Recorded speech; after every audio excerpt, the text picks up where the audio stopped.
Ay, gusto mo patayin? Yung patayin kayo. Puntahan niyo. Buhusan niyo na gasolina. Yung bahay, sindihan niyo.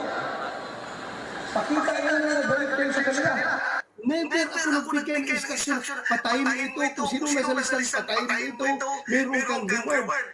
Cross my heart. Never ako nakapagbigay ng reward kung sino man yung reward na ano yung reward na sinasabi niya. Wala akong reward na binibigay. Alam ng mga pulis lahat yun, Your Honor, Mr. Chair, na patayin, may reward. Kung mamatay yung nasa watch list, may reward system yun ang ibigay. Your Honor, Mr. Chair, maski may kasalanan ng wala, may ginawa na totoo, na bypass o wala. Yung informal ko ay makakatanggap ng corresponding reward na inoper ng Presidente. Magkano po daw ang ibibigay? 5 million. Yung drug lord talaga. Yung malalaking drug lord, 5 million yung bibigay niya.